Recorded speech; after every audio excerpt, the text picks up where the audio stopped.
네, 안녕하세요. 한 주간도 평안하셨습니까? 오늘도 수요 성경 공부 새신자 과정 제3권 성장의 생활 제3과 하나님에 대해서 공부하도록 하겠습니다. 우리는 일반적으로 하나님께서 천지를 창조하시고 사람을 만드셨다는 것을 우리는 알고 있습니다. 창세기 1장 1절에 보면 태초에 하나님이 천지를 창조하시니라 라고 말씀하고 있습니다.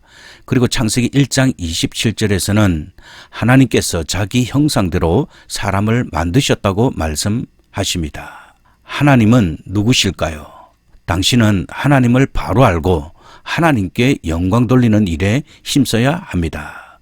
우리가 먼저 창세기 1장 1절을 보도록 하겠습니다. 태초에 하나님이 천지를 창조하시니라. 창세기 1장 1절은 하나님의 창조사에게 실제적 시작을 전거하고 있습니다. 태초에, 즉 베레시트라는 말은 맨 처음에라는 뜻입니다. 그것은 시간의 시작을 가리킬 뿐 아니라 우주, 즉 존재 세계의 시작을 가리킵니다. 하나님이라는 원어 엘로힘은 복수 명사 형태이며 영원하신 하나님의 위엄과 능력의 크심을 나타내며 또 그가 삼위일체이심을 말합니다. 창조하신다라는 말은 하나님께만 사용되는 단어로서 하나님께서 무로부터 무엇을 만드셨음을 잘 나타냅니다. 사람은 이미 있는 재료로 집도 만들고 자동차도 만듭니다. 재료가 없으면 아무것도 만들 수 없습니다. 또 사람은 이미 있는 자연 법칙을 터득하여 전기도 발명하고 컴퓨터도 발명합니다. 그러나 하나님께서는 자신 외에 아무것도 없이 모든 것을 만드셨습니다. 이것이 하나님의 전능하심입니다.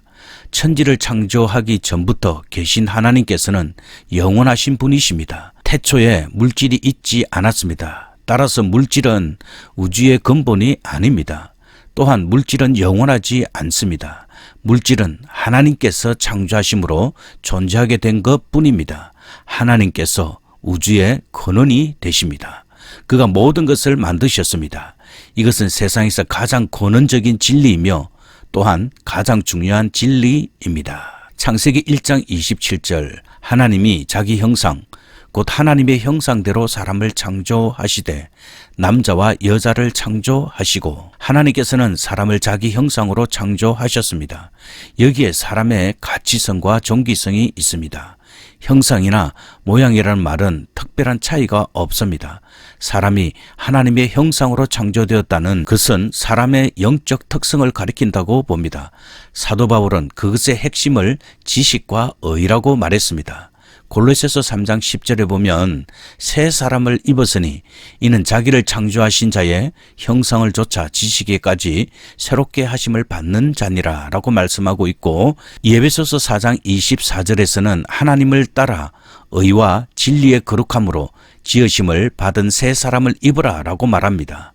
이 요소들은 사람이 범죄함으로 상실되었으나 예수 그리스도의 대속 사역을 통한 구원으로 회복됩니다. 자, 이제 우리는 하나님에 대해서 첫째로 하나님은 절대자이십니다에 대해서 공부하도록 하겠습니다. 절대자란 대립되거나 비교될 것이 없는 존재 혹은 아무 것에도 제약받음이 없고 의존하지도 않으면서 만물의 근원을 이루는 존재를 뜻합니다. 이는 절대라는 말이 뭐뭇으로부터의 뜻이 있는 라틴어 아부와 푸는 것의 뜻이 있는 솔레베의 합성어 압솔로투스에서 왔다는 점에서도 확인이 됩니다. 성경은 하나님의 절대성을 규정하고 있습니다. 하나님은 모든 존재보다 이전에 계셨고 모든 존재의 근원이 되시는 영원 자존자로 보는 것입니다. 이는 하나님 이외의 다른 존재는 모두 피조물이며 하나님에 의해 제약받음을 가리키는 것입니다. 반면에 하나님은 창조자로서 다른 어떤 것에도 제약을 받지 않으십니다.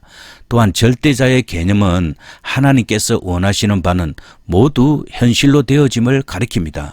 이는 인간과 이 세상의 모든 것이 하나님의 뜻에 따라 움직임을 보여주고 있습니다. 절대자에 대한 성도의 자세. 하나님은 절대자이시나 유한한 인간을 사랑하시고 끊임없이 돌보십니다. 따라서 인간은 하나님을 절대 의존하며 하나님을 기쁘시게 하는 삶을 살아야 합니다. 이것이야말로 하나님을 창조주이시며 섭리자이신 절대자로 인정하는 성도가 취해야 할 지혜로운 태도입니다. 다음 성경 구절을 읽고 묵상하십시오. 하나님은 한 분이십니다. 고린도전서 8장 6절 그러나 우리에게는 한 하나님 곧 아버지가 계시니 만물이 그에게서 났고 우리도 그를 위하여 또한 한 주 예수 그리스도께서 계시니 만물이 그로 말미암고 우리도 그로 말미암았느니라. 세상에는 오직 여호와 하나님 외에 다른 신이 없습니다. 그는 우주의 창조자이시며 아버지이십니다. 천지 만물은 그가 만드셨습니다. 이 세상의 물질 세계나 영들의 세계는 다 창조자 하나님께서 만드셨고 사람들도 그가 만드셨습니다. 천지 만물을 창조하신 창조자 하나님 외에는 이 세상에 참신이 없습니다.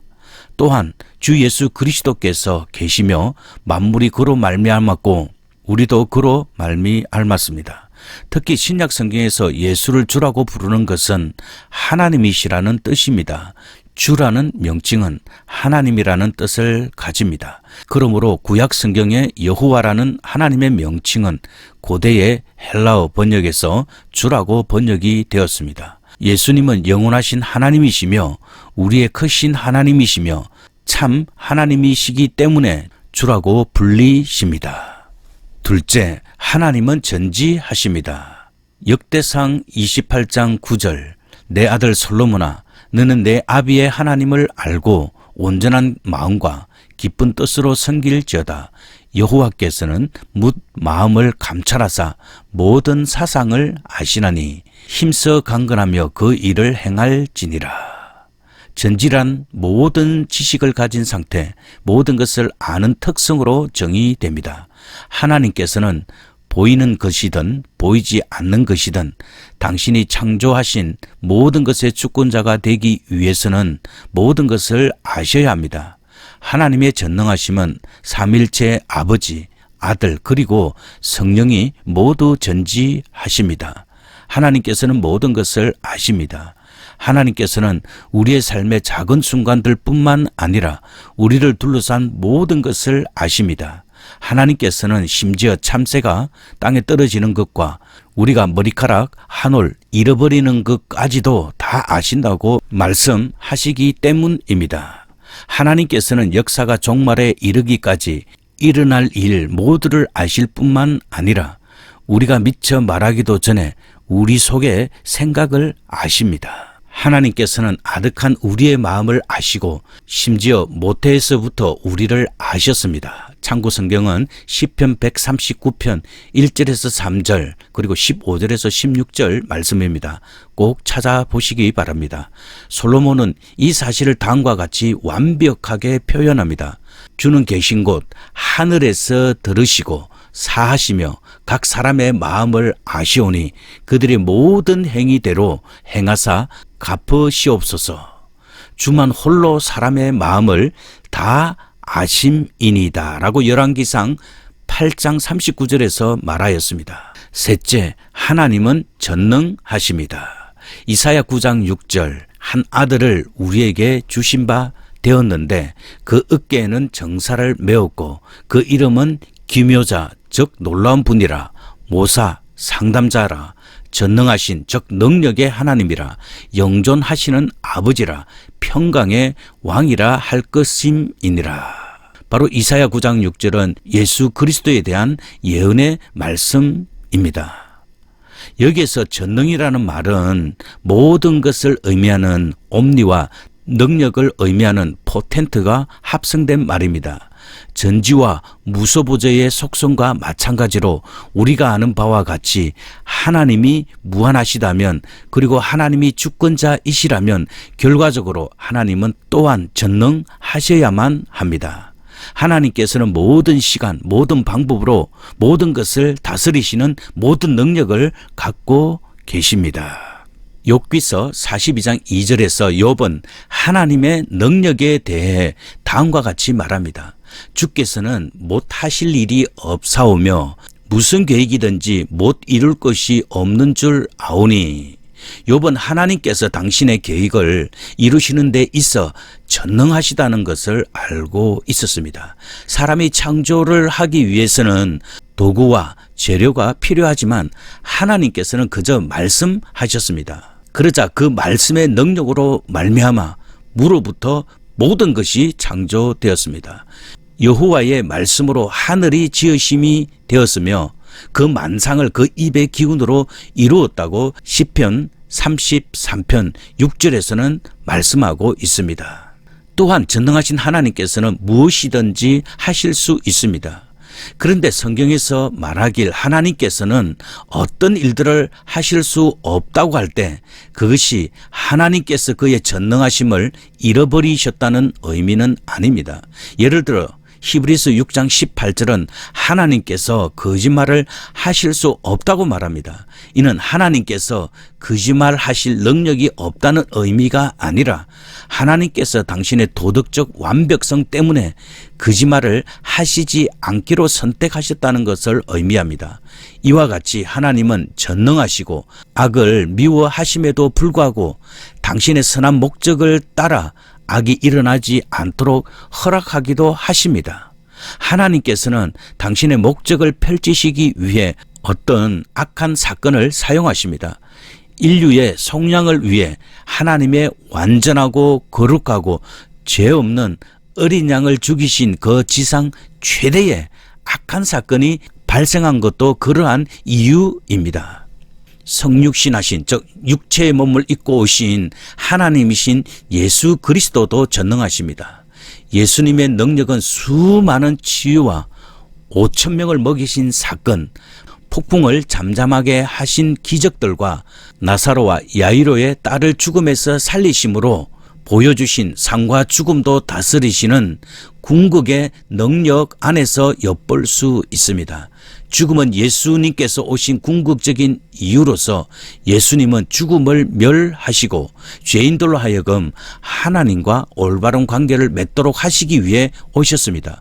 우리 주 예수님은 당신의 생명을 놓을 수 있는 능력과 그것을 다시 일으킬 수 있는 능력을 가지고 있다고 분명히 말씀하셨는데 그 사실은 성전에 대하여 이야기하실 때 비유적으로 표현이 되어 있습니다.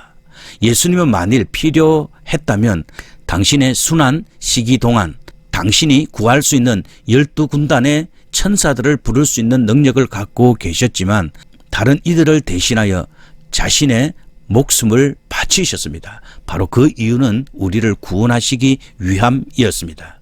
이 위대한 비밀은 이러한 능력이 예수 그리스도 안에서 하나님과 연합된 신앙인들에게 전해질 수 있다는 사실입니다.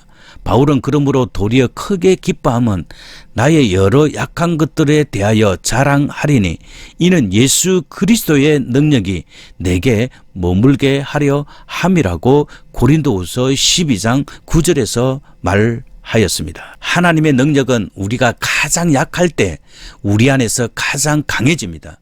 왜냐하면 하나님께서는 우리 가운데 역사하시는 대로 우리가 구하거나 생각하는 모든 것에 더 넘치도록 능히 하실 것이기 때문입니다.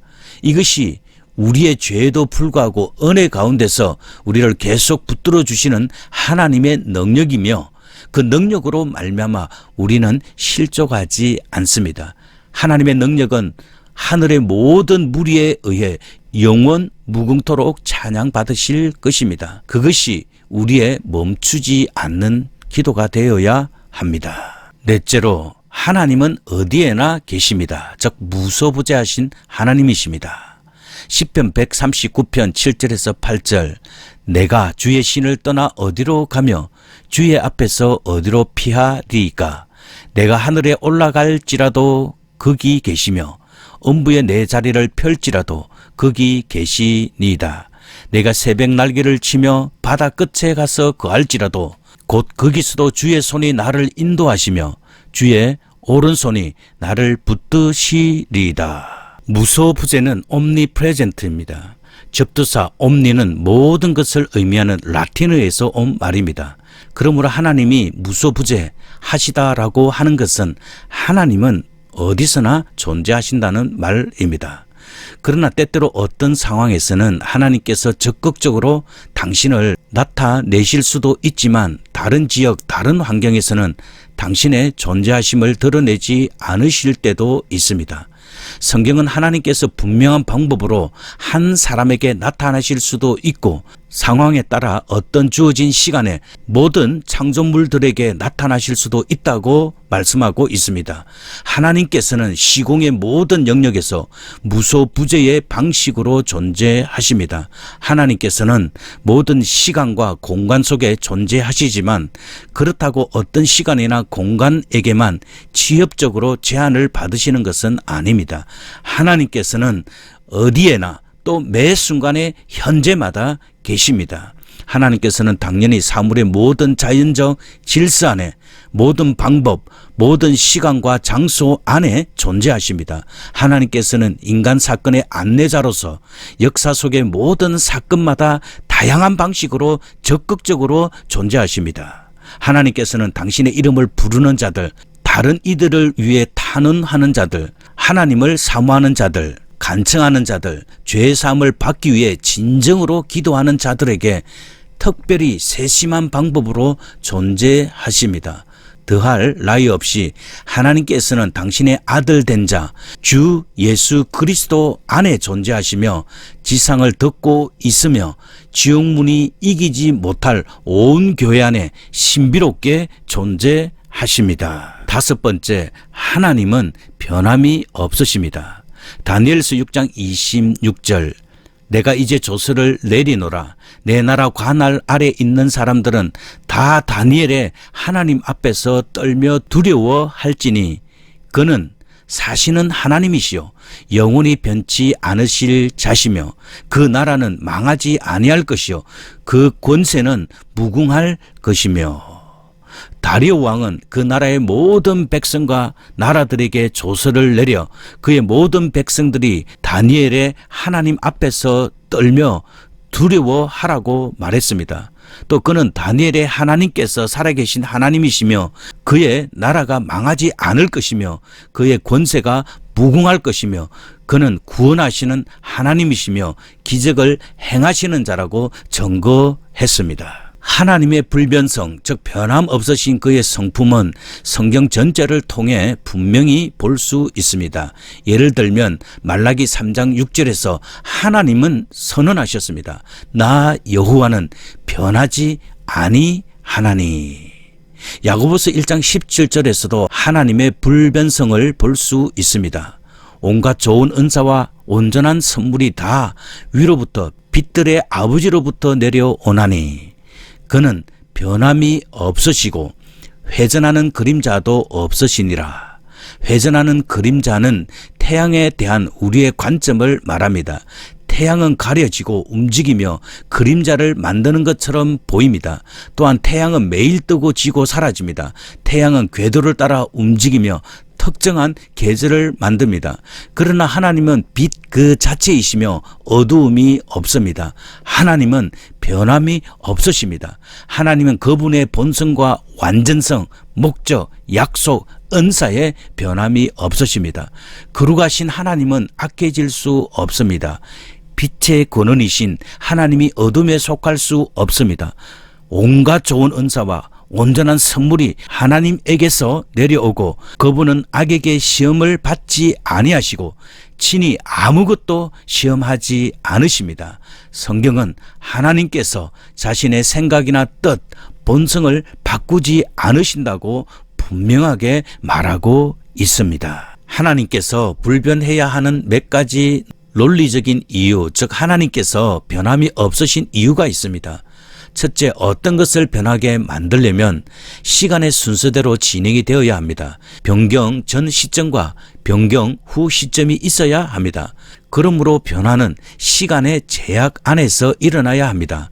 그러나 하나님은 영원하시며 시간의 제약을 벗어나 존재하십니다. 둘째, 하나님의 불변성은 하나님의 완전성을 위해 필요한 것입니다. 어떤 것이 변한다면 결과가 좋든 나쁘든 반드시 변한 것이 있어야 합니다. 왜냐하면 바뀌는 것이 없는 변화는 변화가 아니기 때문입니다. 변화가 일어난다는 것은 필요한 것이 추가되어 더 좋은 것이 되기도 하고 또한 필요한 것을 잃어버리고 더 나쁜 것이 되기도 합니다. 그러나 하나님께서는 완전하시기 때문에 그분에게는 더 필요한 것이 없으며 더 좋게 변화될 수 없습니다. 또 하나님께서 무엇인가를 잃어버린다면 그분은 더 이상 완전하지 않게 됩니다.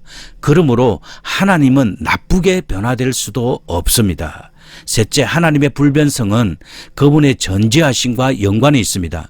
누군가가 자신의 마음을 바꾸는 것은 이전에 알지 못했던 새로운 정보를 얻거나 상황이 바뀌었거나 그에 따른 다른 태도나 행동이 필요하기 때문에 일어납니다. 하나님은 전지하신 분이시기 때문에 하나님 자신이 알지 못했던 새로운 것이 있을 수 없습니다.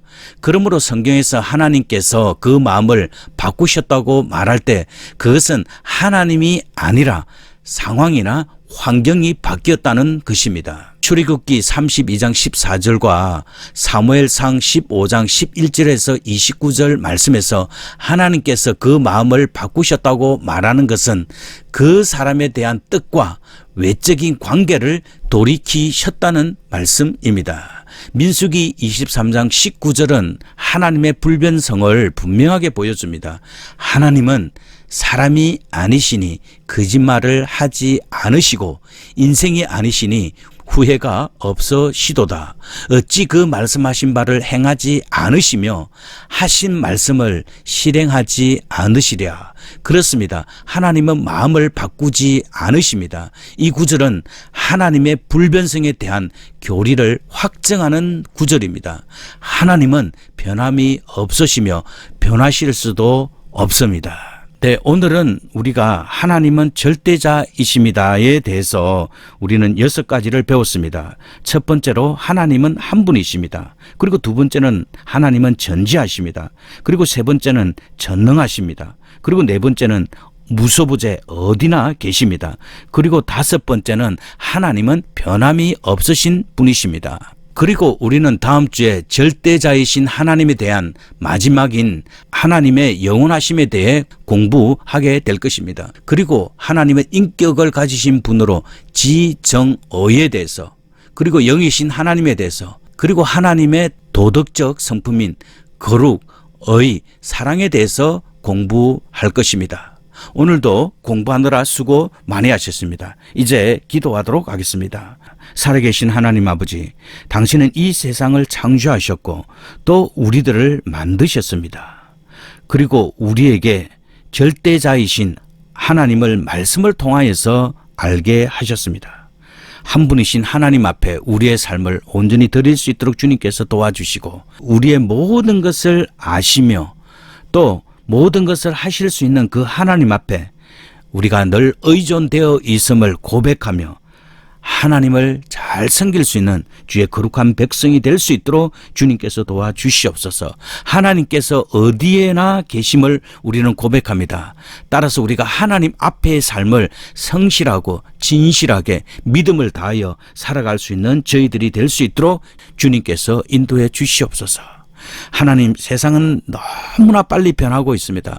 따라서 우리의 마음도 하나님과 세상 사이에서 늘 왔다 갔다 합니다. 하나님, 변함없으신 그 하나님 앞에 우리의 마음이 다시 한번 변함없는 믿음으로, 변함없이 주님을 사랑하는 것으로 우리의 삶을 온전히 드릴 수 있는 그런 굳건한 믿음으로 하나님 우리들을 인도해 주시옵소서. 하나님만을 사랑하기를 원합니다. 하나님을 경배합니다. 하나님의 이름을 높여 드립니다. 우리는 하나님 앞에 구원받은 하나님의 자녀로 우리의 삶을 살아낼 수 있도록 주께서 도와주시옵소서. 감사합니다. 예수님이 계하신 이름으로 기도드립니다. 아멘. 수고 많이 하셨습니다. 다음 주에 또 뵙겠습니다. 평안한 저녁 시간 되십시오. 샬롬.